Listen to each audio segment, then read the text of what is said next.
वासुदेवाय।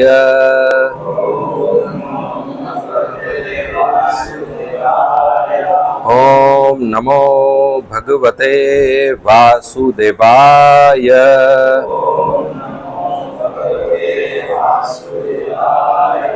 ओम नमो भगवते वासुदेवाय।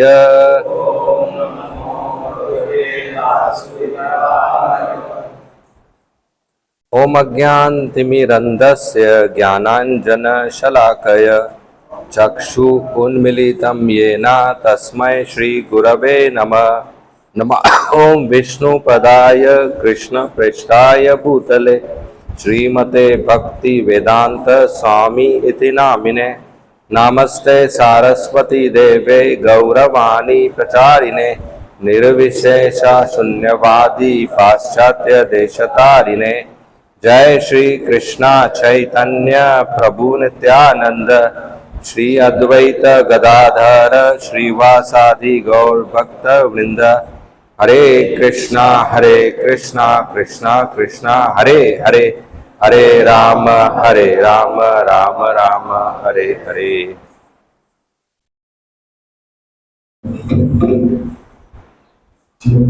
हरे कृष्ण।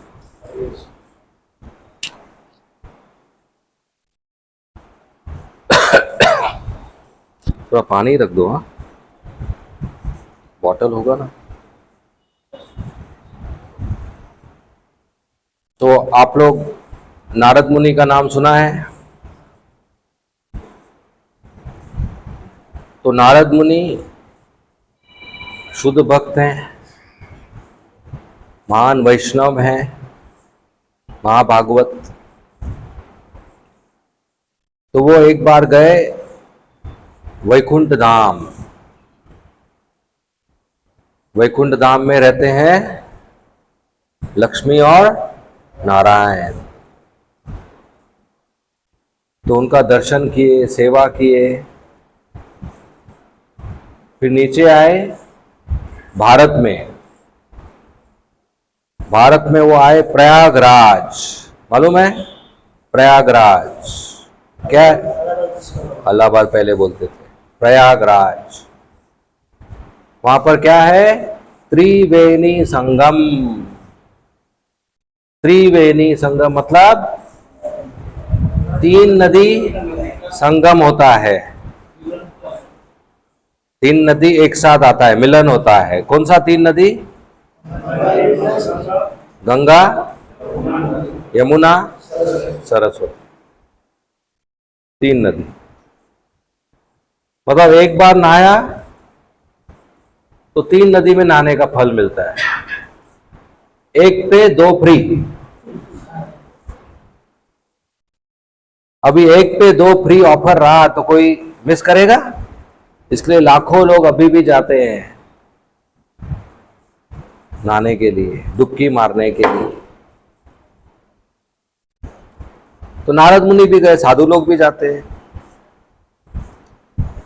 नहाकर डुबकी मारकर तैयार होकर नारद मुनि जंगल के रास्ते से चल रहे हैं। और चलते चलते क्या करते हैं? हरे कृष्णा कृष्णा कृष्णा हरे हरे, हरे राम राम राम हरे हरे उच्चारण करते हैं, जप करते हैं। ये अच्छा आदत है। हम लोग भी चलते हैं। चलते चलते क्या करना चाहिए? भगवान कृष्णा का नाम लेना चाहिए। चलते चलते, बैठे बैठे हमेशा कृष्ण का नाम मुंह पे होना चाहिए। कुछ लोगों का आदत है मुंह में सिनेमा का सॉन्ग होता है, गाते रहते हैं। कुछ लोगों के मुंह में गुटखा होता है, चबाते रहते हैं। फिर थूकते हैं, लाल लाल कर देते हैं। तो देखा है लाल लाल गंदा रहता है ना, वो उनके पेट में भी रहता है, क्योंकि सब तो थूकता नहीं, कुछ अंदर भी जाता है ना, तो लाल लाल हो जाता है, फिर कैंसर हो जाता है। मूर्ख है ना। लेकिन हमारे मुंह में क्या होना चाहिए? कृष्ण का नाम, हरे कृष्ण माम। तो नारद मुनि जप करते हुए जा रहे हैं जंगल के रास्ते में। तो रास्ते के बीच में उन्होंने देखा छोटा हिरन, डियर, मालूम है हरन, हिरन। हिरन का बच्चा देखा, छोटा, रो रहा है, चिल्ला रहा है, तड़प रहा है, दर्द में चीख रहा है, आधा मरा हुआ है, टांग टूटा हुआ है, पेट में तीर है, खून आता है, खून बाहर आता है, आधा मरा हुआ। और आगे गए देखा तो छोटा सुअर, सुअर का बच्चा, छोटा सुअर, उसके पेट में तीर, टांग टूटा हुआ, चिल्ला रहा है, रो रहा है, तड़प रहा है, चीख रहा है, भाग नहीं सकता, बहुत दर्द हो रहा है। उसके आगे देखा छोटा खरगोश, रैबिट, पेट में तीर, टांग टूटा हुआ, भाग नहीं सकता है, चीख रहा है, चिल्ला रहा है, आधा मरा हुआ। वो तकलीफ है ना। हमारे उंगली में छोटा सा पिन भी जाता है तो कितना तकलीफ होता है। इसके पेट में तीर गया है और टांग तोड़ा हुआ है। तो छोटा हिरन, छोटा सुअर, छोटा खरगोश, इसको देखकर इतना दुखी में नारद मुनि को भी दुख महसूस हुआ। इसको कहते हैं करुणा, कंपैशन, पर दुख दुखी। ये एक वैष्णव सज्जन व्यक्ति का गुण होता है, स्वभाव होता है, पर दुख दुखी। दूसरों का दुख देखकर हमको भी दुख लगना चाहिए। इसका मतलब हम एक सज्जन व्यक्ति है। दूसरों का दुख देखकर हमको भी दुख महसूस होना चाहिए। साधु व्यक्ति, करुणा, कंपैशन अच्छा गुण है, अच्छा स्वभाव है। लेकिन आजकल क्या हो गया है? उल्टा, पर दुख सुखी या पर सुख दुखी।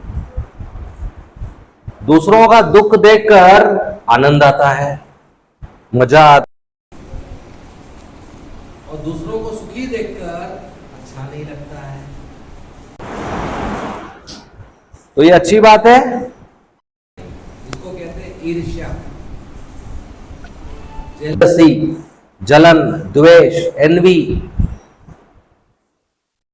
ईर्ष्या मतलब क्या? पर दुख सुखी और पर सुख दुखी। ईर्ष्या, किसी का रोड पे एक्सीडेंट हो गया, देखने के लिए आनंद आता है, सेल्फी करते हैं। किसी का दुख हो गया, टीवी में मनोरंजन लगता है। न्यूज आजकल मनोरंजन हो गया है, एंटरटेनमेंट। और हमारा दोस्त सफल हो गया, हमको अच्छा नहीं लगता। ये ईर्ष्या है, ये अच्छी बात नहीं है।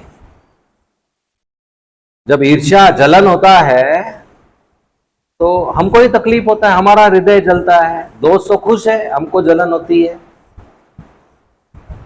जैसे एक बार एक माता जी है, बड़े घर में रहती है, वो बीमार हो गई।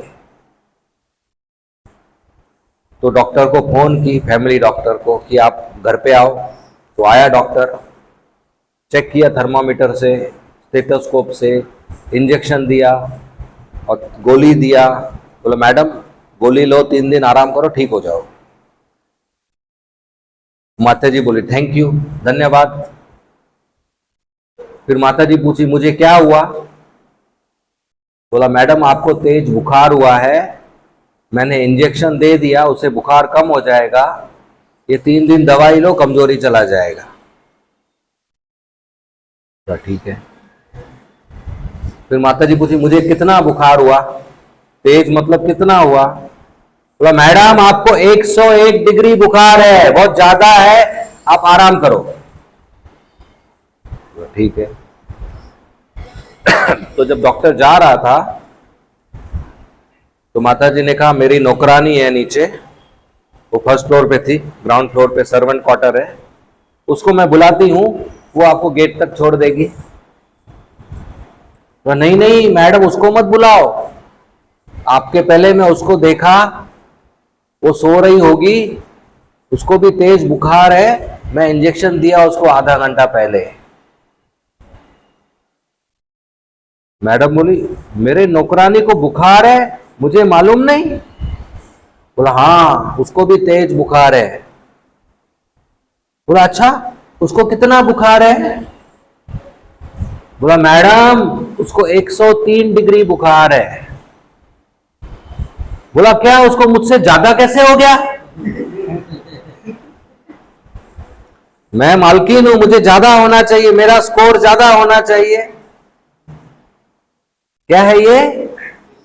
ईर्ष्या। किसका नुकसान? हमारा। राइट? तो ऐसा ईर्ष्या नहीं होना चाहिए। कभी कभी घर में माता पिता ना अपने बच्चे को दूसरे बच्चों के साथ मित्रता, मैत्री भाव, प्रेम रखने के लिए सिखाते हैं कि बेटा स्कूल में बेंच में जिसके साथ बैठता है ना उसके साथ अच्छा बात करना, मैं चॉकलेट दे रहा हूं उसको भी देना, मैं सैंडविच दे रही हूं उसको भी थोड़ा देना, केक भी देना, उसको पेंसिल चाहिए तो पेंसिल देना, शार्पनर चाहिए तो शार्पनर देना, रबर चाहिए तो रबर देना, नोट्स चाहिए तो नोट्स देना, अच्छा दोस्ती करना। बोलते हैं कि नहीं बच्चों को? माता पिता बोलते हैं ऐसा? बोलते हैं। पूरा साल क्या बोलते हैं? उसके साथ अच्छा दोस्ती करना। फिर एग्जाम के टाइम क्या बोलते हैं? उससे ज्यादा मार्क्स लेके आना। राइट? और मान लो दोस्त को ज्यादा आ गया मार्क्स तो क्या बोलते हैं? खुश नहीं होना, नेक्स्ट टाइम ज्यादा लेके आना। मतलब क्या सिखाया? ईर्ष्या। दोस्त सफल हो गया, दोस्त को आपसे ज्यादा फायदा हो गया, मार्क्स मिल गया, आप खुश नहीं होना, पर सुख दुखी। ये अच्छी बात है? नहीं, ईर्ष्या नहीं होना चाहिए, किसी के दुख पे हंसना नहीं चाहिए और किसी के सुख पे दुख नहीं होना चाहिए, खुश होना चाहिए। कोई दुखी है, अगर भूखा है कोई आपके सामने, तो उसको खाना दे देना चाहिए, प्रसाद दे देना चाहिए। आपके पास है तो ले दो, अगर आप पूरा नहीं दे सकते तो आधा दो, आधा आधा खाओ। किसी के पास तकलीफ है तो मदद करना चाहिए, ये सज्जन व्यक्ति का गुण होता है। तो नारद मुनि क्या देखे? छोटा हिरन, छोटा सुअर, छोटा खरगोश, सब दुखी में है, आधे मरे हुए, टांग टूटा हुआ, तीर पेट के अंदर खून निकल रहा है, तड़प रहा है, चिल्ला रहे हैं, रो रहे हैं, दर्द में चीख रहे हैं। तो नारद मुनि का, उनको दुखी देखकर नारद मुनि को भी दुख हुआ और वो मेन रोड पे चलना बंद किए और अंदर घने जंगल में चले गए। जंगल के बीच में एक बड़ा पेड़ है, पेड़ के पीछे एक शिकारी है, एकदम डरावना, काला काला, यमदूत की तरह, हाथ में धनुष बाण है, छुपा हुआ है, और पेड़ के सामने छोटे छोटे जानवर हैं, खा रहे हैं, और ये उनके ऊपर निशाना लगा लगा के आधा मारता है। तो जैसे ही नारद मुनि आ गए, वो जानवर नारद मुनि को देखकर भाग गए। ग्लास नहीं है क्या? वो नारद मुनि को देखकर भाग गए। तो वो शिकारी थोड़ा नाराज हो गया कि मेरा सब कस्टमर भाग गया, मेरा सब टारगेट एम कर रहा था, मैं निशाना लगा रहा था, भाग गया। वो बहुत क्रोधित हो गया और क्रोध में आया नारद मुनि को डांटने के लिए। लेकिन देखा नारद मुनि इतने शुद्ध ब्रह्मचारी, सैफरन धोती पहना है, सैफरन कपड़ा है, शेव हेड है, शिखा है, तिलक है, कंठी है, बीड बैग है, वीणा है, चेहरे पर इतना तेज है ब्रह्मचारी साधु का तेज, तो उसको जोर से बात करने की इच्छा नहीं हुई।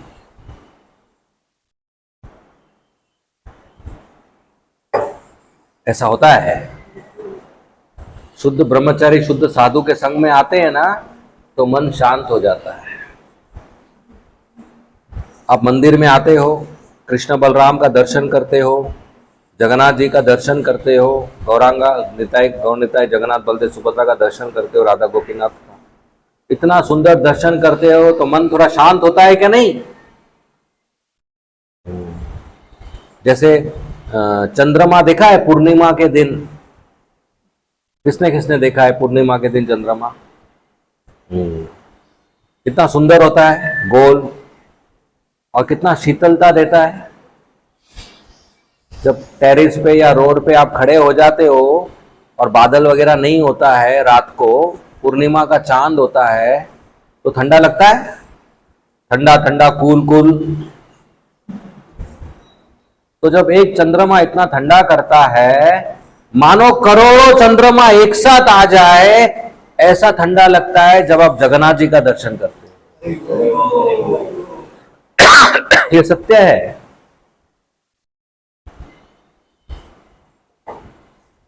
इसलिए तो लाखों लोग जाते हैं, ठंडा ठंडा हो जाता है। तो वैसे ही साधु का भी दर्शन करने से ठंडा ठंडा हो जाता है। तो नारद मुनि का दर्शन किया, वो शिकारी थोड़ा ठंडा हो गया, गुस्सा नहीं किया, ऊंचे आवाज में बात नहीं किया, लेकिन फिर भी वो बोला क्योंकि उसका जानवर भाग गया। तो बोला, ओ बाबा, साधु बाबा, आप किधर मेन रोड छोड़कर इधर आ गए? इधर तो कुछ है ही नहीं, घना जंगल है, देखो आपके कारण मेरा जानवर भाग गया, छोटा छोटा वाला। बोल दिया। तो नारद मुनि का, देखो भाई साहब, मैं गलती से नहीं आया इधर, मुझे मालूम है मेन रोड उधर है, मैं भूला नहीं, मैं जानबूझ के घने जंगल में आया क्योंकि मुझे एक प्रश्न है। अभी किसी को प्रश्न है तो लाइब्रेरी जाना चाहिए, किताब पढ़ना चाहिए, या google.com पे जाना चाहिए। नारद मुनि को प्रश्न है, किधर गए जंगल में? क्यों? बोला, प्रश्न? क्या प्रश्न है आपका? बोला, मेन रोड पे मैंने देखा छोटा सुअर, छोटा खरगोश, छोटा सुअर, टांग टूटा हुआ, पेट में तीर, खून बह रहा है, आधा मरा हुआ, चीख रहा है, तड़प रहा है, चिल्ला रहा है, भाग नहीं सकता। तो मैं, ये प्रश्न है मेरा, ये किसने किया? तो शिकारी को लगा कोई उसको अवार्ड देने आया, अच्छा काम किया। बोला, अरे वो तो मैंने किया, मेरा नाम मृगारी, ये देखो मेरा विजिटिंग कार्ड। मैं बचपन से जानवरों को तीर मारता है। बोला, आपने किया? बोला, हाँ। बोला, मृगारी, मैं कुछ मांगू आपसे? बोला, हाँ मांगो, क्या चाहिए? हिरन का स्किन चमड़ी चाहिए, शेर का चमड़ी चाहिए, खरगोश का मांस चाहिए, बकरी का मांस चाहिए, मैं देगा आपको। देखो, मृगारी को किसमें रुचि था? मांस में और चमड़ी में। नारद मुनि को तो उसमें रुचि नहीं था, लेकिन मृगारी को क्या लगा, उसको भी उसी में रुचि है। ऐसा होता है, मुझे जो पसंद है, मुझे लगता है सबको वही पसंद है। तो मृगारी को क्या पसंद है? मांस और चमड़ी, फ्लैश एंड स्किन। उसको लगा इसको भी वही पसंद है। तो नारद मुनि, किसका मांस चाहिए, किसका चमड़ी चाहिए? बोलो, मैं दूंगा। नारद, नहीं नहीं, मुझे मांस चमड़ी नहीं चाहिए। तो फिर क्या चाहिए? बोला मुझे बस एक चीज बताओ, एक चीज चाहिए कि आप जो जानवरों को आधा मारते हो ना वो मत करो, आप पूरा मार दो, एक शॉट में खत्म करो। भिखारी बोला क्यों? जब एक शॉट में मारूंगा तो मजा ही नहीं आएगा, तुरंत मर जाएंगे। लेकिन जब मैं आधा मारता हूं और टांग तोड़ता हूं तो ये लोग चीखते हैं, चिल्लाते हैं, रोते हैं, भाग नहीं सकते, खून बाहर आता है 6-7 घंटे, बहुत मजा आता है मुझे। देखिए ऐसे लोग दुनिया में होते हैं जो दूसरों को दर्द देकर मजा लेते हैं। सैडिस्टिक लोग कहते हैं इसको, जो दूसरों को टॉर्चर करके आनंद लेते हैं, दूसरों को दुखी देके, दर्द देकर, कष्ट देकर आनंद लेते हैं। होता है ऐसा।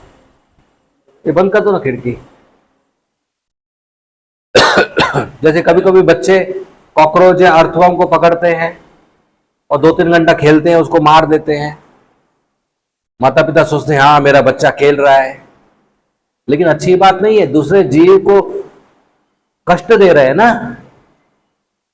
आज बचपन में कॉकरोच को कष्ट देकर खुश हो रहा है, बड़े होकर मनुष्य को कष्ट देकर खुश होगा, टॉर्चर करेगा दूसरे लोगों को। मेरे गले में गड़बड़ हो गया।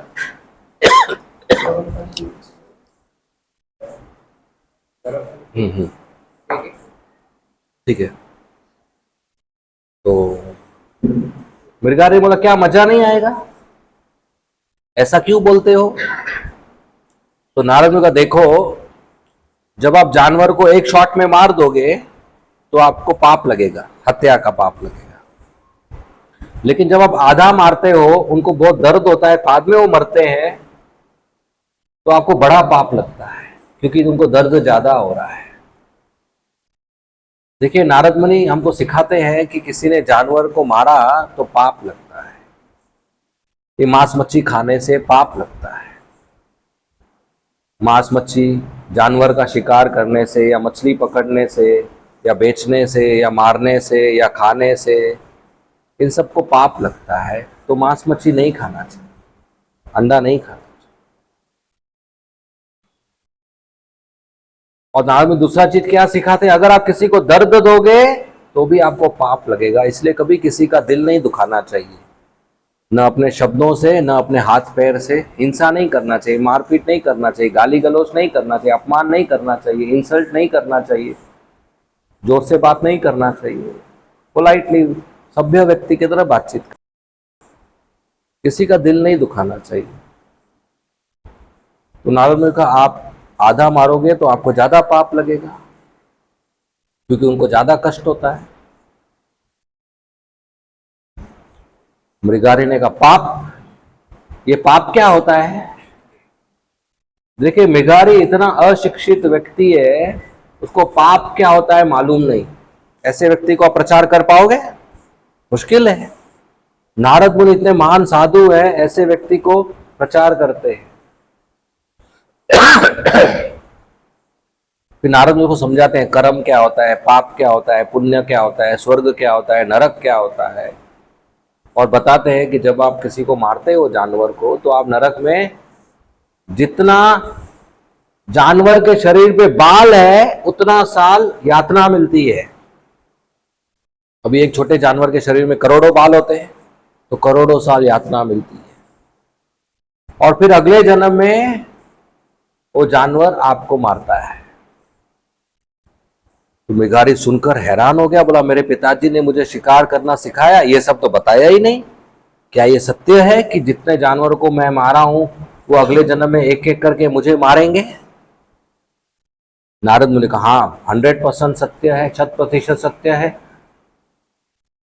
मृगारी ने गिना 1, 2, 3, 4, 5, 10, 25, 50, 100, 500, 1000, 2000, 5000।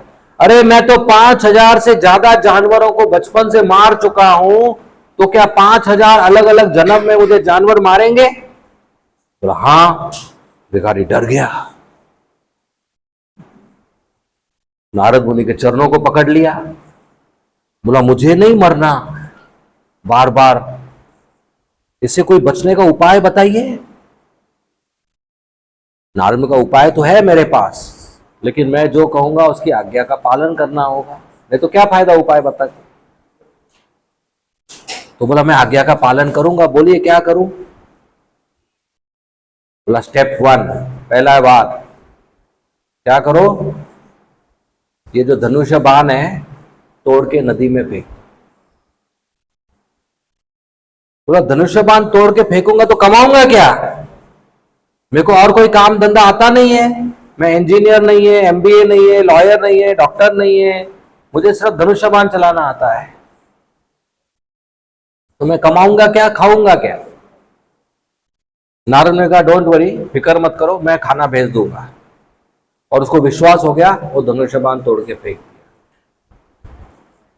अभी नारद मुनि कहां से खाना भेजेंगे? उनका कोई रेस्टोरेंट है क्या, या किचन है, कैटरिंग डिपार्टमेंट है? लेकिन नारद मुनि को मालूम है सबको कौन पालते हैं? जगन्नाथ कृष्ण। देखिए, सोर्स ऑफ इनकम, कमाने का जरिया, और सोर्स ऑफ मेंटेनेंस, पालन का जरिया, ये दोनों अलग अलग है। अलग अलग लोगों का अलग अलग कमाने का तरीका होता है। कोई नौकरी करता है, कोई व्यापार करता है, कोई फैक्ट्री में काम करता है, कोई टैक्सी चलाता है, कोई टीचर है, कोई दुकान खोलता है, कोई भीख मांगता है, कोई चोरी करता है, कोई शेयर मार्केट में करता है। अलग अलग तरीका है कमाने का, लेकिन सबका पालन का तरीका एक ही है। वो कौन है? भगवान कृष्ण। वो हमें पालते हैं। आपका पगार, आपका कमाई आपको नहीं पालता, ये ध्यान रखिए। आपका कमाई क्या है? नोट, रुपया। तो अगर आपको लगता है आपका कमाई पालता है आपको, तो आज लंच में आपका रुपया खा लो, वही तो कमा रहे हो ना आप। 500 का नोट खा लो, ज्यादा लगा तो 2 नोट खा लो। खाएंगे तो जो कमा रहे उससे तो पेट नहीं भरता। पेट भरता है खाने से, प्रसाद से, अन्न से, जो आता है धरती से, जब बारिश होता है। और वो सब कौन देते हैं? कृष्ण। ये तो हमारा गवर्नमेंट है जो नोट छापते हैं और उसको लीगल टेंडर बनाया है, परचेसिंग पावर दिया है कि नोट दुकान में दिखाओगे, देगे तो आपको अन्न मिलेगा। जैसे कभी कभी प्रसाद कूपन होता है, इधर भी होता है, कूपन दो प्रसाद लो। वो सिर्फ प्रसाद पाने के लिए कूपन है, कूपन खा नहीं सकते। उसी तरह गवर्नमेंट ने रुपया बनाया, वो भी कूपन है, वो दो और आपका वस्तु लो। अगर आज रात को 8 बजे प्रधानमंत्री टीवी पर आके बोले कि जो नोट आपके जेब में उसका वैल्यू 0 है, तो कल सुबह आप दुकान में जाओगे, उस नोट से कुछ मिलेगा? होता है ऐसा? हुआ है। लेकिन अगर रात को प्रधानमंत्री बोले जो चावल है उसका वैल्यू 0 है, कल फिर भी आप चावल बना के खा सकते हो, राइट? तो नोट आपके जेब में है, लेकिन उसका वैल्यू और उसका मूल्य का जो कंट्रोल किसी और के हाथ में है, राइट? तो हमारा जरूरत अन्न है जो नोट से नहीं आता, जो भगवान की कृपा से आता। जब हम सब पैदा हुए, हमारा दूध रेडी था माँ के छाती में। कौन रेडी किया वो दूध? पिताजी खरीदा? डॉक्टर बनाया? नहीं, बच्चा पैदा हुआ कि दूध रेडी। तो बड़ा हुआ तो चावल रेडी नहीं होगा, अन्न रेडी नहीं होगा? होगा। लेकिन हम भगवान पे निर्भर करना छोड़ दिए। हमको लगता है मैं इंजीनियर है, मैं डॉक्टर है, मैं लॉयर है, मैं पढ़ाई किया बीकॉम है, मैं अपना पालन करेगा, जगन्नाथ की जरूरत नहीं है। देखो कितना दुनिया में केओस कर दिया, डिस्टरबेंस कर दिया, नौकरी के चक्कर में, जॉब के चक्कर में। भारत में आप जहां पर भी रहते हो जनरली, उसके आपके घर के बाहर एक रोड होता है क्या नहीं? और वो रोड पे कुत्ते होते हैं, 5-10 कुत्ते होते हैं। और रोड पे जो घर होते हैं उसमें मनुष्य होते हैं। एक ही रोड पे रहते हैं दोनों, मनुष्य घर में रहते हैं, कुत्ते रोड पे रहते हैं। और दोनों को एक कॉमन प्रॉब्लम है, फूड प्रॉब्लम। दोनों को खाना चाहिए, कुत्तों ने अपना खाने का प्रॉब्लम कैसे सॉल्व किया? पूरा दिन रोड पे घूमने का, जो भी कार आया उस पर भौंकने का और डस्टबिन में खा लेने का, प्रॉब्लम सॉल्व। मनुष्य जो अच्छा घर में रहता है, बुद्धिमान है, उसने कैसे प्रॉब्लम सॉल्व किया? स्कूल जाने का, कॉलेज जाने का, पढ़ाई करने का, एग्जाम देने का, डिग्री प्राप्त करने का, नौकरी खोजने का, फिर रोज ट्रैवल करके नौकरी करने का, महीने में एक बार पगार मिलेगा, उसे खाना खरीदने का, बनाने का, फिर खाने का। किसने ज्यादा अच्छी तरीके से सॉल्व किया प्रॉब्लम? कुत्तों ने। कुत्ते न स्कूल जाते हैं, न कॉलेज जाते हैं, न रोड छोड़ के जाते हैं, न ऑटो में जाते हैं, न बस में जाते हैं, न ट्रेन में जाते हैं, न नौकरी पे जाते हैं, फिर भी उनको खाना मिलता है, हमको नहीं मिलता है। ये मनुष्य ने गड़बड़ कर दिया। तो फूड प्रॉब्लम जो हमारा है बहुत कॉम्प्लिकेटेड हो गया। जानवरों में कभी ऐसा नहीं होता। एक हाथी कितना खाता है? 50-60 किलो खाता है 3 टाइम, और मिल जाता है उसको। दोपहर में खाने के टाइम सोचता नहीं थोड़ा फ्रिज में रख लो, शाम को नहीं मिला तो मिल जाता है उसको 3 टाइम। हजारों लाखों हाथी है दुनिया में, हम कितना खाते हैं? इतना सा, वो नहीं मिलता है।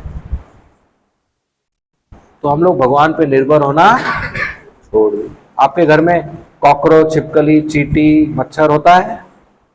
उनको खाना आप देते हो? आप कॉकरोच को देख के बोलते हो मम्मी को थोड़ा राइस और दो, ओ कॉकरोच मेहमान आया है, माँ को बोलते हो? तो कॉकरोच को कौन देता है खाना? हाँ, कैसे मिलता है उसको? हमारे घर पे रहता है, वो जॉब पे नहीं जाता है, डिग्री नहीं है उसके पास, नौकरी नहीं है उसके पास, बैंक अकाउंट नहीं है उसके पास, पगार नहीं है उसके पास, फिर भी उसको खाना मिलता है। कौन देता है? आप बोलेंगे नहीं नहीं मेरे किचन से थोड़ा गिर जाता है वो खाता है। ऐसा करो, किचन पूरा खाली कर दो, सब डब्बा खाली कर दो, 5 साल घर लॉक करके चला जाओ, तो भूखा मर जाना चाहिए ना, आप आएंगे तो डबल हो जाएंगे। इसका मतलब हमारा नहीं खाते हो, भगवान देते हैं। तो जब भगवान हाथी को देता है, कुत्ते को देता है, कॉकरोच को देता है, छिपकली को देता है, हम लोगों को नहीं देगा? क्यों नहीं देगा? लेकिन हम लोग क्या किए हैं? उनको भूल गए। हमको लगता है नोट जरूरी है, रुपया जरूरी नहीं, जगन्नाथ का सेवा जरूरी है, वही हमको खिलाते हैं। तो there is difference between source of income and source of maintenance. कमाई का तरीका और पालन का तरीका। कमाई का तरीका अलग अलग हो सकता है, लेकिन पालन का तरीका क्या है? कृष्ण कृष्ण। तो मृगारी समझ गया, वो धनुष्य बाण तोड़ के नदी में फेंक दिया और नारद मुनि के चरणों में फिर पड़ गया। बोला अभी क्या करूं? बोला अभी घर पे जाओ, जो भी कमाया है आज तक आपने, पाप का कमाई है, मांस मच्छी का कमाई है, उसको दान में दे दो। कपड़ा, रुपया, जेवर, फर्नीचर, बर्तन, अन्न, घर, सब दान में दे दो वैष्णव को। और आप एक धोती में, आपकी पत्नी एक साड़ी में जंगल में कुटिया बनाओ, पत्ते और लकड़ी का, तुलसी महारानी का स्वागत करो और रोज तुलसी महारानी के सामने बैठकर ये माला पे हरे कृष्णा कृष्णा कृष्णा हरे हरे, हरे राम राम राम हरे हरे जप। बोला ठीक है। दोनों मेन रोड पे आए। वो हिरन, सुअर और खरगोश तो मर गए अभी, नारद ने तीनों को जिंदा किया। मृगारी खुश हो गया, बोलो 3 तो बच गया, नहीं तो मेरे को पता नहीं मेरा शिकार होगा।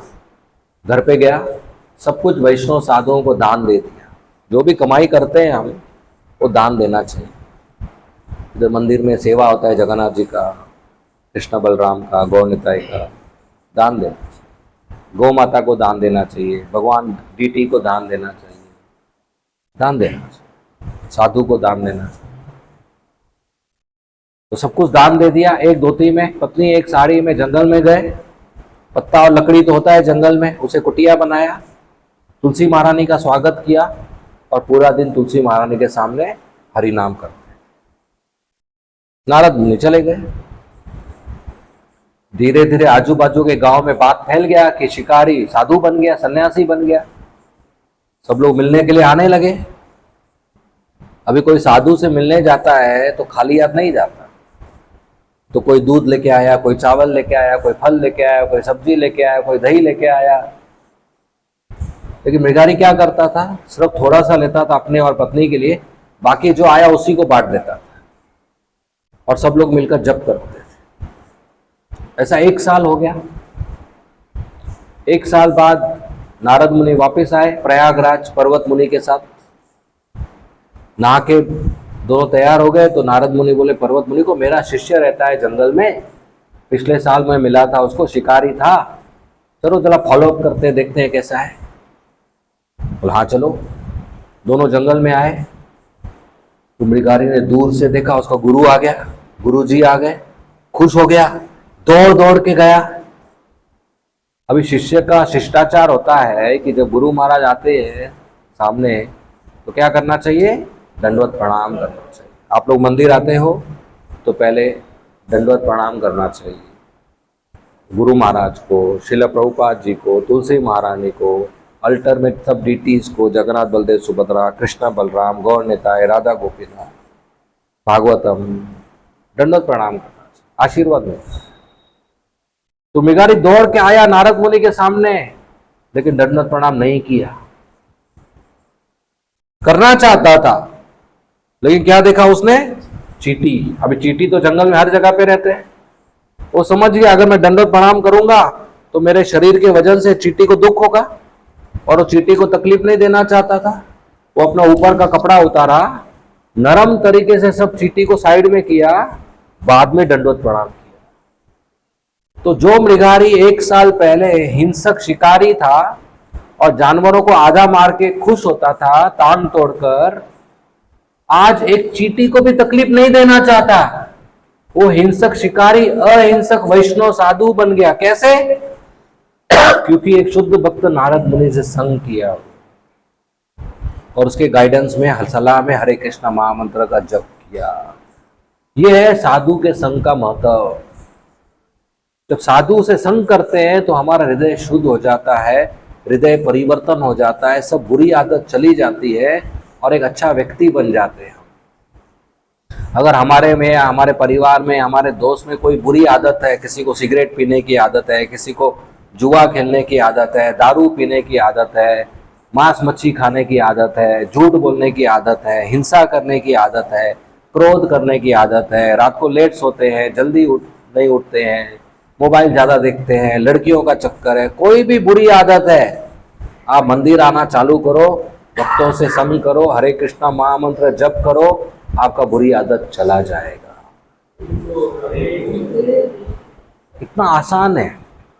आपके मित्र का बुरी आदत है, आपका भाई का, परिवार में किसी का बुरी आदत है, इस्कॉन मंदिर लेके आओ, हर हफ्ते प्रोग्राम अटेंड करो, आपका बुरी आदत चला जाए।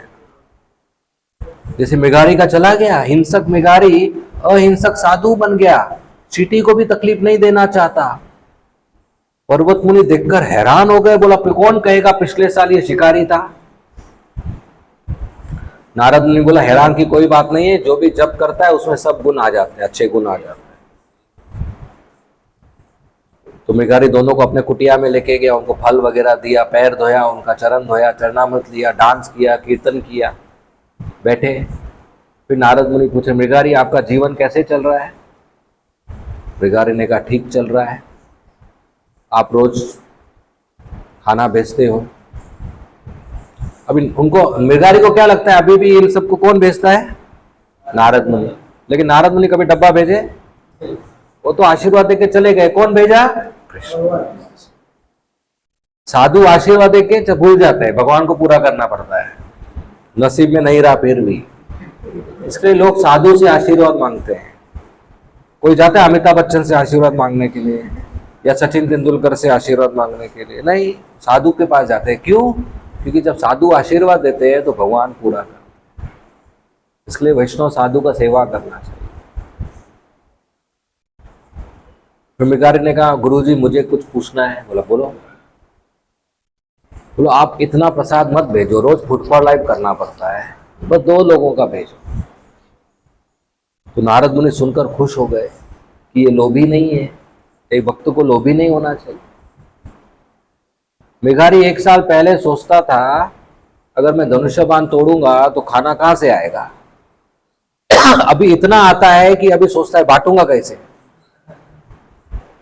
राइट? ये भगवान का कृपा है। तो नारद मुनि खुश हो गए, बोला हाँ भक्तों को लोभी नहीं होना चाहिए, जितना मिला उसमें संतुष्ट होना चाहिए, जमा नहीं करना चाहिए। तो मेन हमको ध्यान रखना चाहिए कि भक्तों के संग में हमें जप करना चाहिए और जो भी हमें प्राप्त होता है वो सेवा में डालना चाहिए। तो उधर से नारद मुनि चले गए पर्वत मुनि के साथ। पर्वत मुनि बोले नारद मुनि आप तो पारस मुनि है, टच स्टोन। पारस मुनि क्या है मालूम है? पारस मुनि वो पत्थर है जो अगर लोहे को छुएंगे तो लोहा सोना बन जाता है। तो मृगारी लोहा है, नारद मुनि पारस मुनि है। नारद मुनि मृगारी को संपर्क किए और मृगारी सोना वैष्णव बन गए। तो हम भी ऐसे ही है, लोहे है, इस्कॉन के संपर्क में आएंगे, भक्तों के संपर्क में आएंगे, प्रभुपाद जी के शिक्षा के संपर्क में आएंगे, शुद्ध भक्तों के संग में आएंगे तो हम सोना बन गए। तो ये यूथ प्रोग्राम होता है हर हफ्ते, आप इसमें हमेशा आना चाहिए। मंदिर में फेस्टिवल वगैरह होता है उसमें भाग लेना चाहिए, सेवा में भाग लेना चाहिए, तो हम भी सोना बन जाएंगे, खरा सोना, शुद्ध हो जाएंगे। तो ये भक्तों का संग बहुत जरूरी है। और रोज घर में हम क्या करना चाहिए? भगवान कृष्ण के नाम का उच्चारण करना चाहिए, जप करना चाहिए। माला के ऊपर 16 माला रोज, हरे कृष्णा कृष्णा कृष्णा हरे हरे, हरे राम राम राम हरे हरे। तो इससे हमारा भी जीवन सफल हो जाएगा। भगवान कृष्ण का नाम और भगवान कृष्ण में फर्क नहीं है। तो जब हम कृष्ण का नाम लेते हैं तो तुरंत कृष्ण के संपर्क में आ जाते हैं। मुख से नाम लेते हैं, कान में जाता है नाम, कान से नाम जाता है हृदय में और हृदय साफ हो जाता है। आत्मा का नाम के साथ संपर्क में आता है, हरि नाम के संपर्क में, और आत्मा साक्षात्कार हो जाता है कि मैं कृष्ण का दास हूं, हम समझ जाते हैं। तो इतना आसान है कलयुग में भक्ति करना है। भक्तों के संग में इस्कॉन मंदिर में आइए और जप कीजिए, चैंटिंग कीजिए, कीर्तन कीजिए, डांसिंग कीजिए, प्रवचन सुनिए, सेवा कीजिए, प्रसाद लीजिए। आसान है, तो ये हमें जरूर करना चाहिए। ठीक है, धन्यवाद। हरे कृष्ण महामंत्र की जय, श्री नारद मुनि की जय, श्रील प्रभुपाद की जय। हरे कृष्णा। किसी को कोई प्रश्न है तो पूछ सकते हैं। हाँ, जैसे कि लोग बोलते हैं कि हम मतलब मछुआरा है, तो हम बिना मछुआरा काम किए हुए हम कैसे पालन करेंगे? सिर्फ मृगारी है तो बोल सकते हैं, पर वो लोग मानने के लिए नहीं है। बोलते कि हम जैसे कि मछुआरा तो हमारा मतलब पिछले पुरुष के साथ मछुआरा पकड़ के हम क्या करेंगे? तो ऐसे तो छोड़ना चाहिए, लेकिन मेन बात है भक्ति शुरू कर दो, चैंटिंग शुरू कर दो, हृदय शुद्ध हो जाएगा तो भगवान वो भी छोड़ देंगे।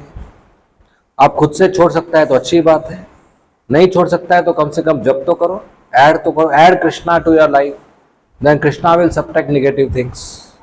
भगवान को जोड़ दो अपने जीवन में, भगवान आपके जीवन में जो भी गलत है वो बंद कर देंगे। तो हमें उनको बोलना चाहिए, अगर नए नए लोग हैं तो बोलना चाहिए ठीक है आप जप करो।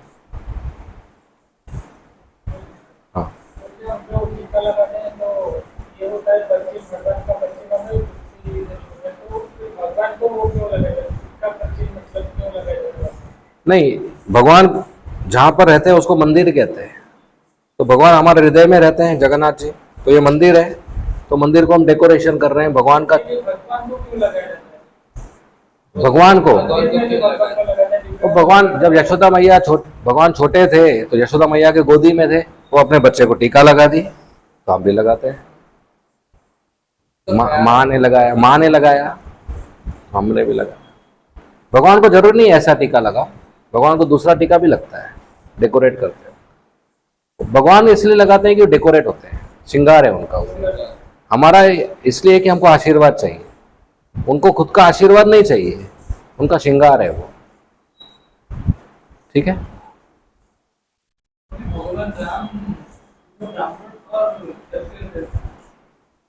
भगवान राम, ब्राह्मण एक ही क्षत्रिय। अच्छा ऐसे भगवान ब्राह्मण क्षत्रिय वैश्य शूद्र में नहीं आते हैं, लेकिन जब वो अयोध्या में आए तो क्षत्रिय समाज में आए, क्षत्रिय घर में आए, दशरथ के बेटे बनकर आए।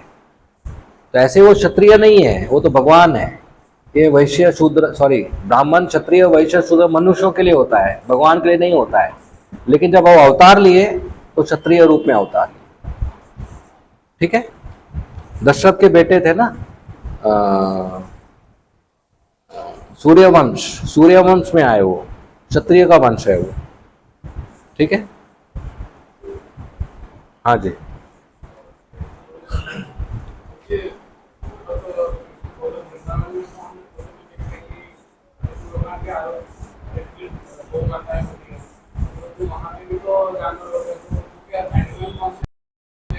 नहीं नहीं, वो सब भक्त होते हैं। गोलोक वृंदावन में कोई भी वस्तु नहीं है, कोई भी रजोगुण तमोगुण सतोगुण नहीं है, वो सब शुद्ध गुण है, शुद्ध सत्व है। और वो सब भगवान की सेवा करने के लिए भक्त लोगों ने, कोई गाय के रूप में, कोई मोर के रूप में, कोई बंदर के रूप में, कोई फूल के रूप में, कोई पेड़ के रूप में, कोई नदी के रूप में, कोई पहाड़ के रूप में, कोई रसगुल्लों के रूप में, कोई समोसा के रूप में, कोई रोटी के रूप में, कोई लस्सी के रूप में, कोई दही के रूप में, लेकिन वो सब भक्त है। वो दही माता जी है, वो रसगुल्ला प्रभु है, वो समोसा प्रभु है, वो सब भक्त है। वो सब वो रूप लेते हैं कृष्ण की सेवा करने के लिए। उनका कॉन्शियसनेस सब बहुत ग्रेट होता है। गाय का भी एनिमल कॉन्शियसनेस नहीं होता। ठीक है, हाँ, एक मिनट, हाँ, हाथ ऊपर करेंगे तो ठीक रहेगा। हाँ,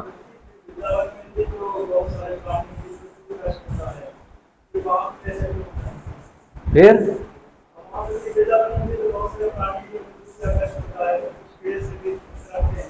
तो देखिए, जो भौम वृंदावन है, अगर कोई ऐसा साधु है जो वृंदावन में रहता है मनुष्य रूप में, लेकिन कोई पाप करता है, नशा करता है, बीड़ी पीता है, या माता जी के साथ संग करता है, तो धाम में पाप नहीं करना चाहिए, अपराध होता है वो।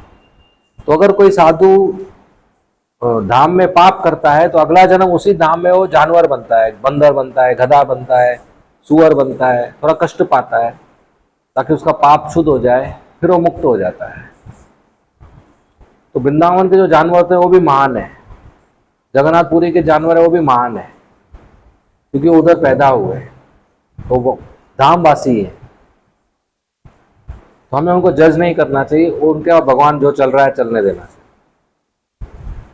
ठीक है, हाँ। तो जिससे देखते हैं कि हम लोग की मतलब जो भी पशु के योनि में यहाँ पे भी जो है, अगर गोमाता भी है तो वो लोग भी कष्ट पा रहे हैं, वो कैसे समझ सकते हैं? नहीं, अगर कोई इस दुनिया में पशु हो या नहीं हो, कष्ट तो पाना ही है, मनुष्य को भी कष्ट पाना है।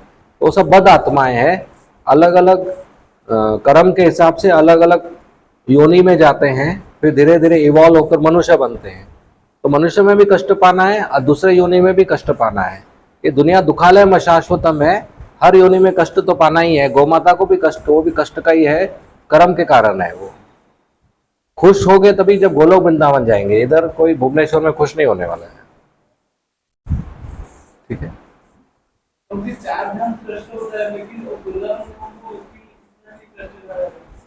चार धाम श्रेष्ठ होता है, हाँ।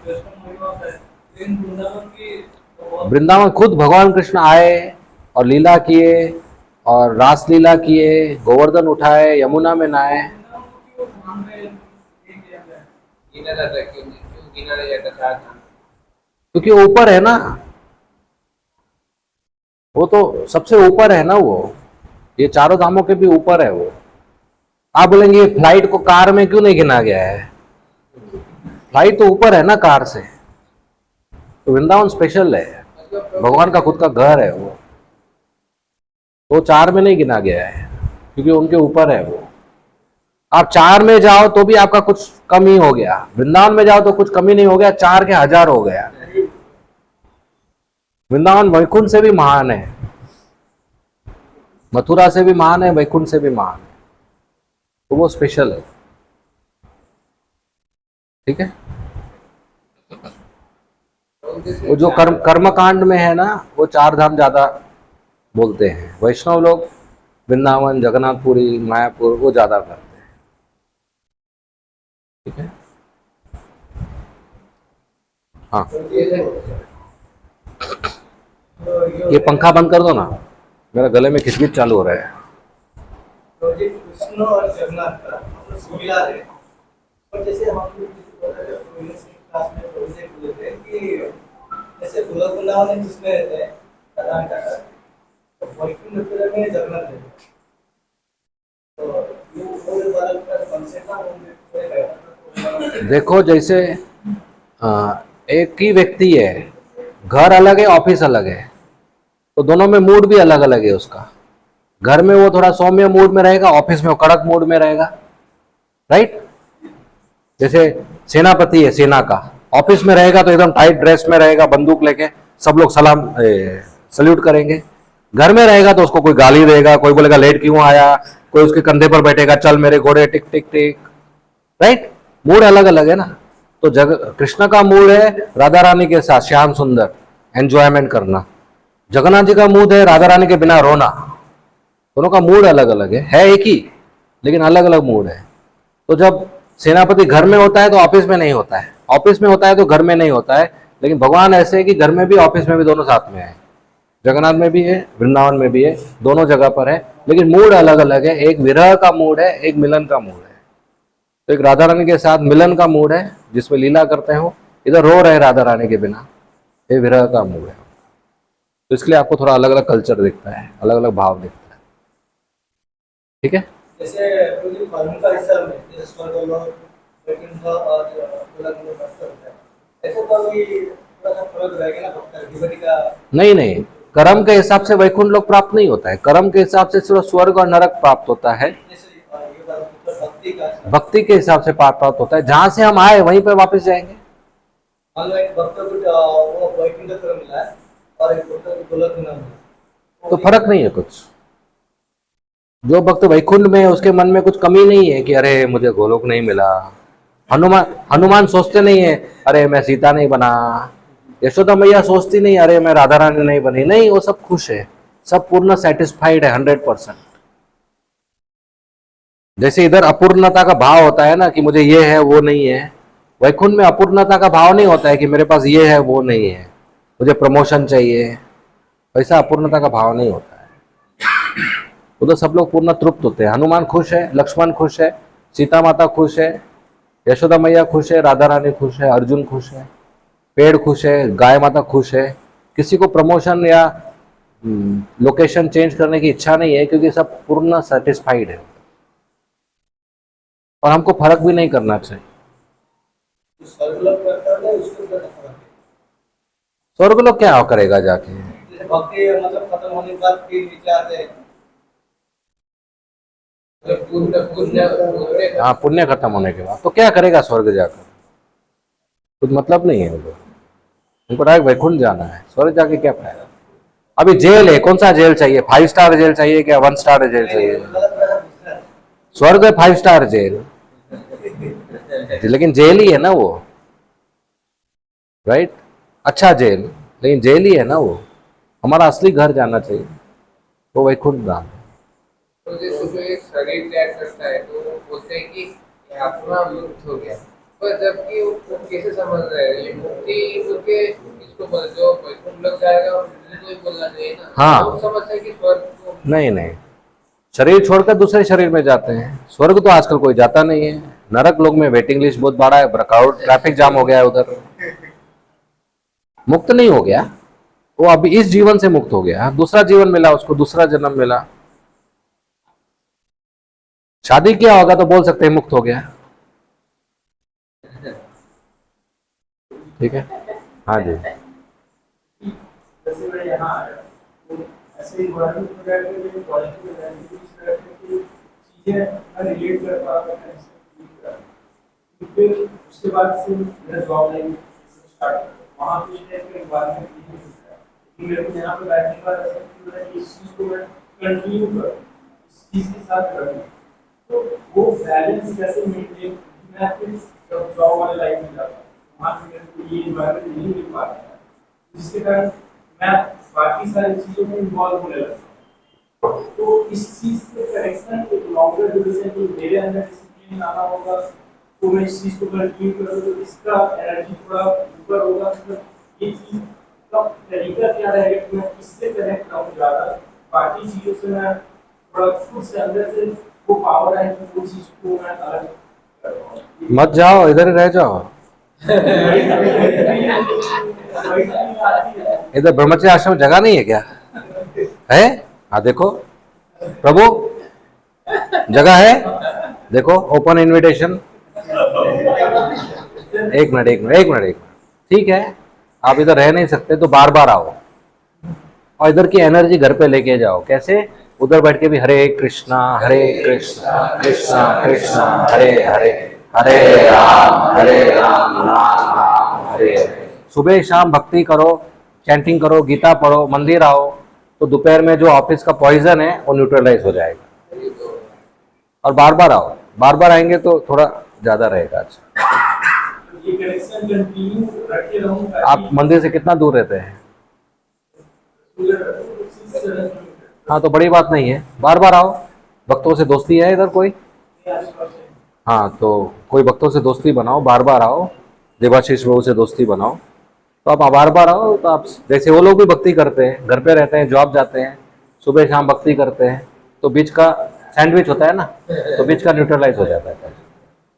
क्या नाम आपका? पीयूष। तो आप दोस्ती करो, हाँ भक्तों से दोस्ती करो, बार बार आओ। हर हफ्ते प्रोग्राम होता है, सुबह शाम आरती होता है। और कभी मौका मिला तो कुछ दिन रह के देखो इधर, बहुत अच्छा लगेगा आपको। हाँ, अपना जीवन ट्रांसफॉर्म हो जाएगा। Okay, all the best. हाँ जी।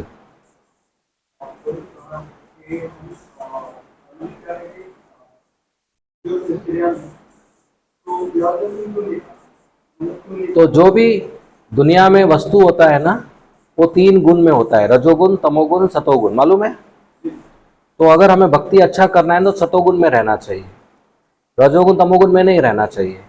तो प्याज लहसुन तमोगुण में आता है।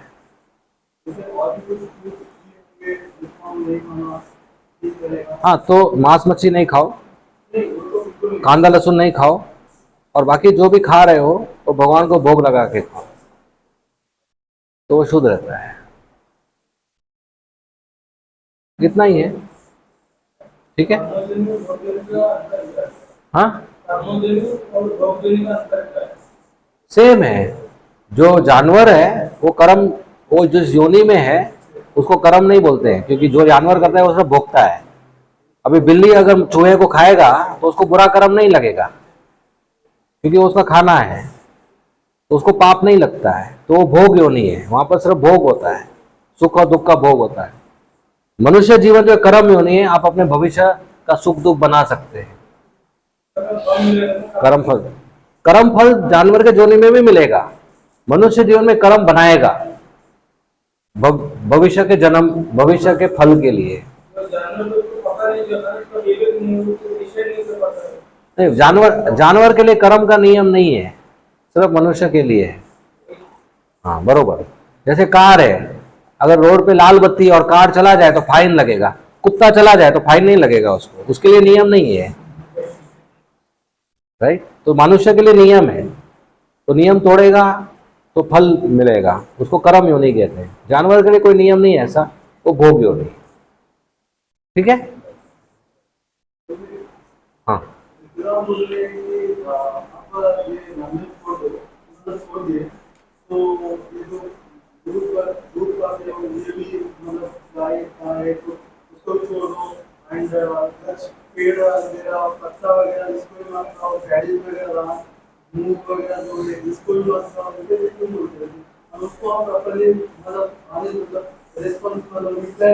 कौन बोलता है? उसको वो पत्थर खाएगा क्या?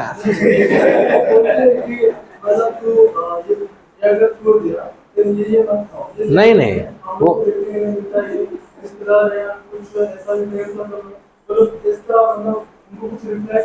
नहीं, वो लोग आपके गुरु है क्या?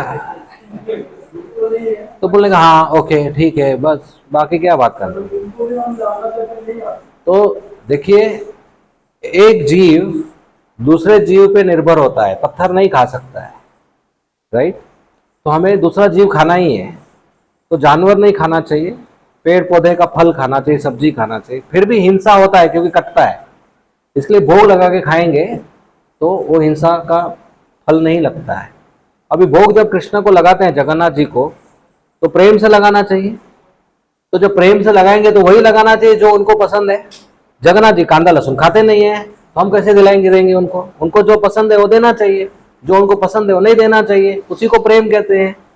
तो जगन्नाथ जी चावल लेते हैं, दाल लेते हैं, दूध लेते हैं, सब्जी लेते हैं, फल लेते हैं, वो देते हैं उनको, और हम प्रेम से खाते हैं, पाते हैं।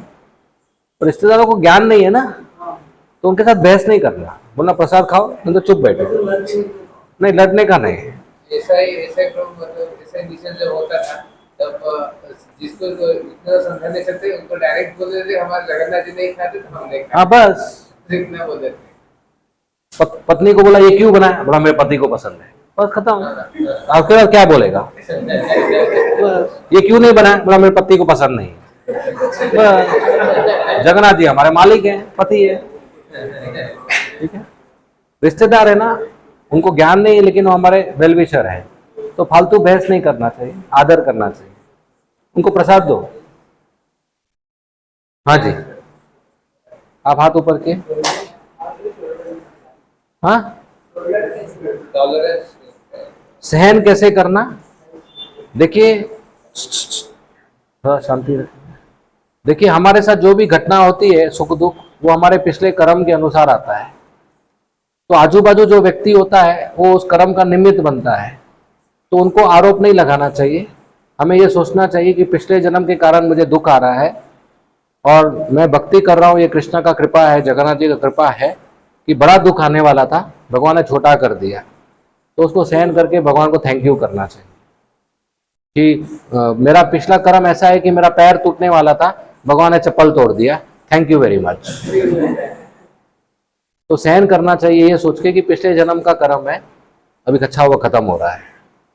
तो जी वहाँ पे जैसे डिफरेंस कैसे लाइन कौन से वाला सहन करना है और कौन सा अन्याय है वो मतलब नहीं, तो अगर कोई आपके खिलाफ कुछ करता है तो वो सफल तभी होगा जब आपके कर्म में वैसा फल आने वाला है। अगर आपके कर्म में नहीं लिखा है और वो कोशिश करेगा तो वो फेल हो जाएगा। तो हमें हमारा जितना सहन शक्ति है उतना सहन करना चाहिए। अगर हमारा सहन शक्ति खत्म हो गया तो हम उनको बोलना चाहिए, देखिए ये व्यवहार हमें पसंद नहीं है, तो अगर रिश्ता कायम रखना है तो व्यवहार बदलना पड़ेगा, फिर तो हम दूर रहेंगे आपसे, लेकिन अटैक नहीं करना चाहिए।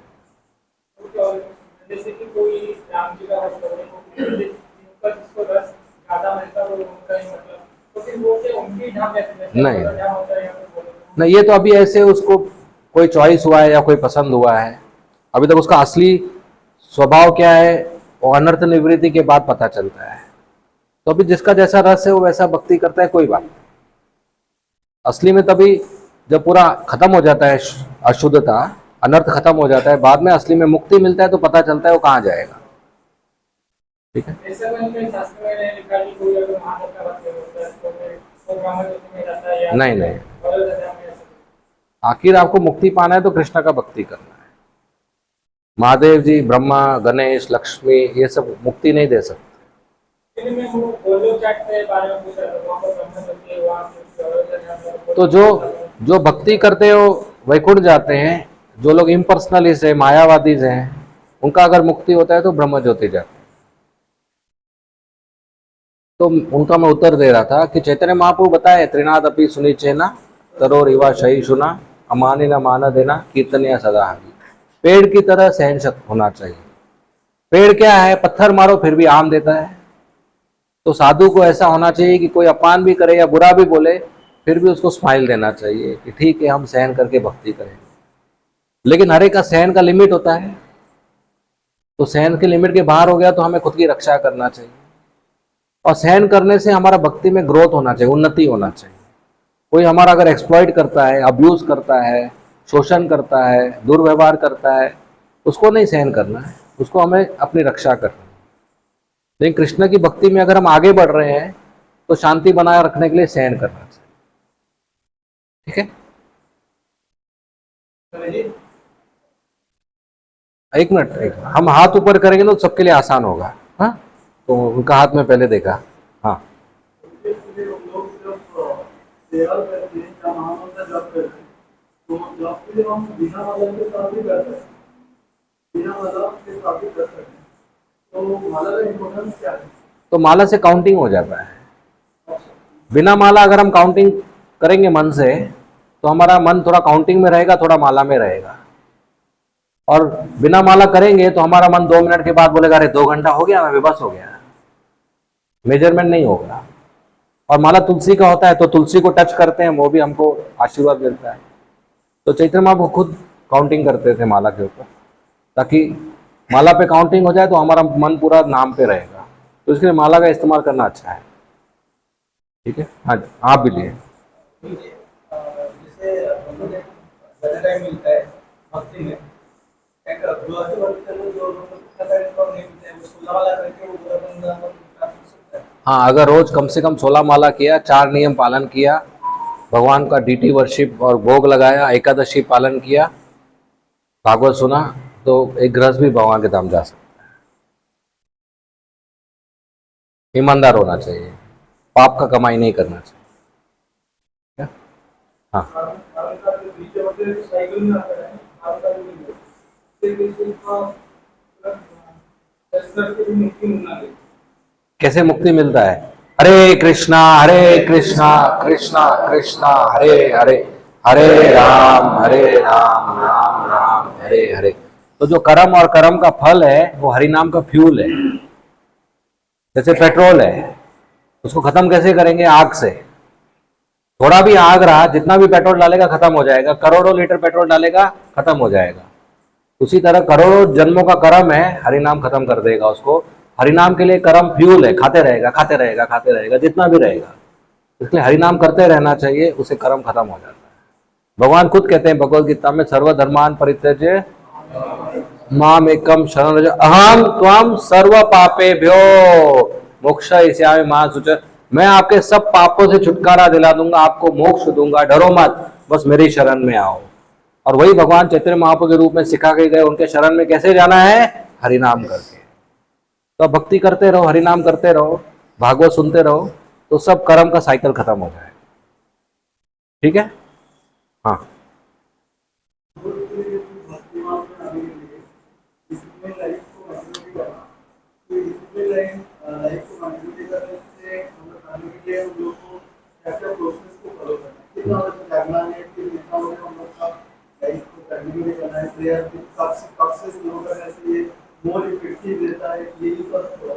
तो डिसिप्लिन लाइफ मतलब ओबीडियंट लाइफ, आज्ञा के हिसाब से। तो प्रभुपाद जी ने आज्ञा जो दिया है, हम जो मंदिर में ब्रह्मचारी है, मैं वो शेड्यूल बताता हूँ, जितना उतना फिट हो सकता है आप फिट करना चाहिए। तो हम लोग सुबह 3:30 बजे उठते हैं, नहाकर तिलक लगाते हैं, फ्रेश कपड़ा पहनते हैं और 4:30 बजे मंगल आरती में भाग लेते हैं। फिर नरसिंह आरती होता है, फिर तुलसी आरती होता है, फिर 5:15 से 7:15 तक 16 माला जप करते हैं, फिर श्रृंगार आरती होता है, गुरु पूजा होता है, क्लास होता है, फिर लंच लेते हैं, फिर दिन भर सेवा करते हैं, फिर शाम को डिनर लेते हैं, संध्या आरती करते हैं, पढ़ाई करते हैं, प्रचार करते हैं और रात को 9 बजे सो जाते हैं। तो आप अगर घर पे रहते हो तो आपको जितना हो सके उतना जल्दी उठना चाहिए। अगर नया नया है तो ठीक है, नहीं तो फिर मंगल आरती करना चाहिए और जप करना चाहिए, अध्ययन करना चाहिए, भागवत पढ़ना चाहिए। फिर आप पढ़ाई करने जाओ या जॉब करने जाओ, फिर शाम को संध्या आरती करो या कोई क्लास सुनो, में आओ, प्रवचन सुनो और रात को जल्दी सो जाना चाहिए। और जो भी खाते हैं भोग लगा के खाना चाहिए। और अगर आप कमाई करते हो तो कमाई का कुछ हिस्सा भगवान, साधु और गाय माता के लिए सेवा करना चाहिए। तो जल्दी उठेंगे और जल्दी सोएंगे तो सब ठीक हो जाएगा, सब डिसिप्लिन हो जाएगा। एक चीज दिन में डिसिप्लिन कीजिए, फिक्स कीजिए, उठने का टाइम फिक्स कीजिए, अपने आप पूरा दिन फिक्स हो जाएगा। पूरा टाइम टेबल का टेंशन नहीं लेना है, बस एक फिक्स करना है अपने, उसके बाद दूसरा, उसके बाद तीसरा, अपने आप फिक्स हो जाएगा। ठीक है, हाँ जी।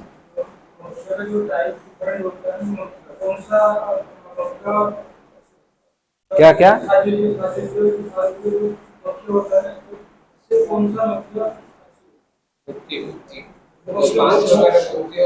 हाँ हाँ, तो सायुज्य वैष्णव लोगों को नहीं चाहिए, क्योंकि वो ब्रह्म ज्योति में विलीन होता है। बाकी चार में कुछ भी ठीक है, लेकिन हमारा कहाँ चॉइस है इसमें। हमें तो बस भक्ति करना है, भगवान जो दिया खुश हो जाना चाहिए। आपको थोड़ी मल्टीपल चॉइस मिल रहा है, टिक करो रजिस्ट्रेशन कार्ड पे। अभी तो हम बहुत ही अधम है ना। ऐसा कुछ नहीं है, जो भगवान दिया हो ठीक।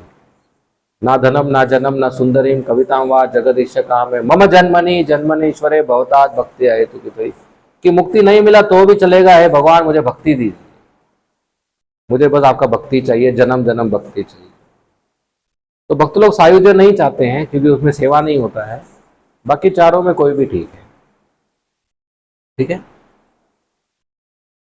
Next question. हाँ जी, हरे कृष्ण। थोड़ा जोर से।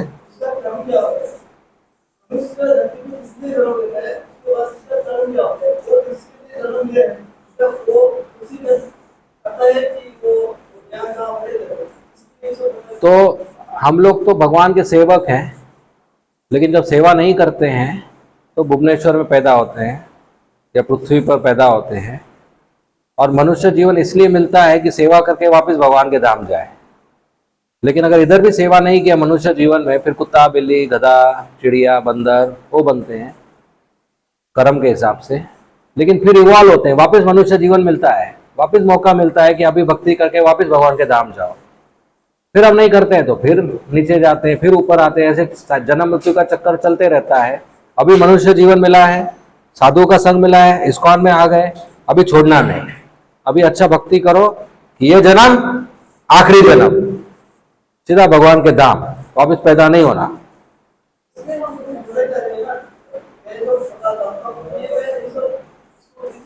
हम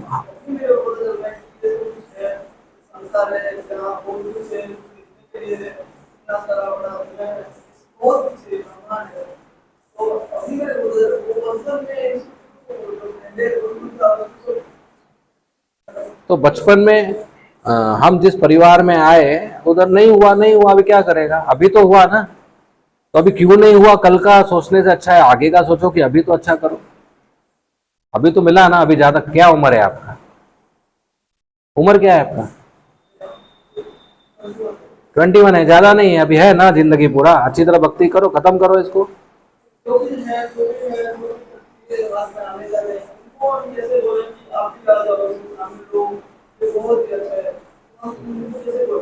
उनको लेके आओ मंदिर, उनको मंदिर इनवाइट करो, बोलो अच्छा प्रसाद है, अच्छा दर्शन है, अच्छा क्लास है, आ जाओ।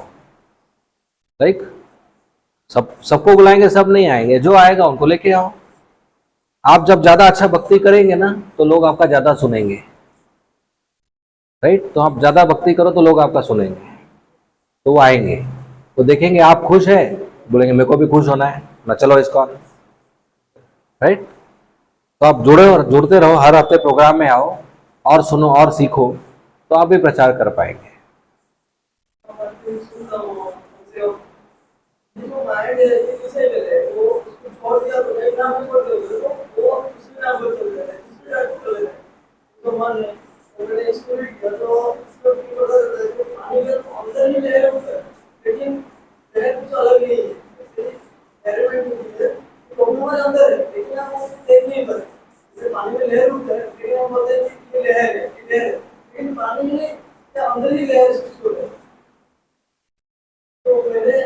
तो अभी क्या पानी चाहिए? तो मन है ना जो हमारा, वो चंचल है।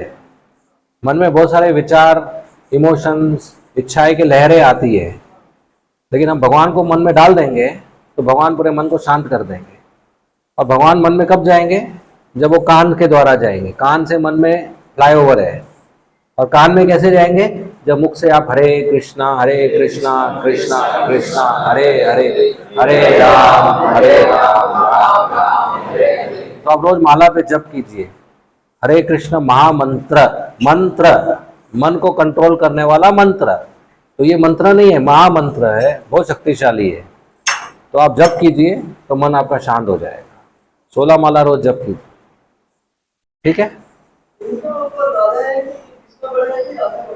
हाँ,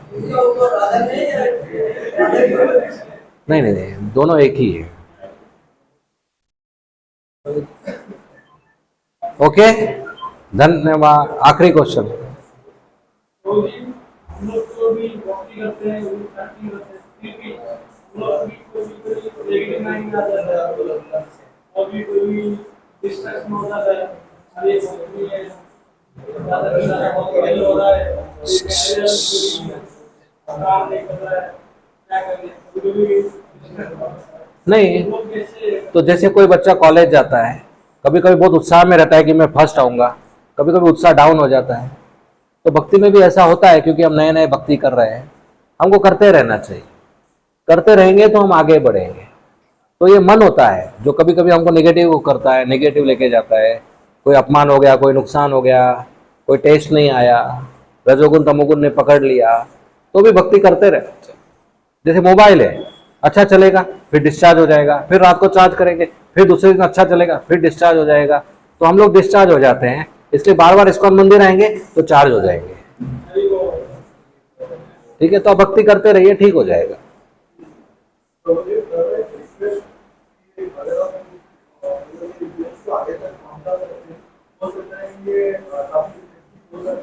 जैसे हम अमरनाथ स्वामी का मंदिर जाते हैं केरला, तो वहाँ पे इस तरह है कि इंडियन मतलब लड़की लोग हैं, तो साड़ी पहनते हैं, मतलब ये मैंडेटरी प्रोविजन विदाउट साड़ी वो एंटर नहीं कर सकते, ड्रेस वगैरह पहनते नहीं है। यहाँ पे आने हम लोग जब मंदिर जाते हैं शाम को, यहाँ पे 5 दिन से लगता है ये मंदिर से नहीं है, ये अंदर की बात है। तो अगर आप किसी को थोड़ा सा आगे तक पहुँचा सकते हो मैनेजमेंट सॉफ्टवेयर, मैं तो गेस्ट हूं इधर, लेकिन आपका सुझाव भक्त लोग बता दें। ठीक है, धन्यवाद। श्रील प्रभुपाद की जय। हरे कृष्णा महामंत्र की जय। हरे कृष्णा। नहीं हो गया, अभी आप करो।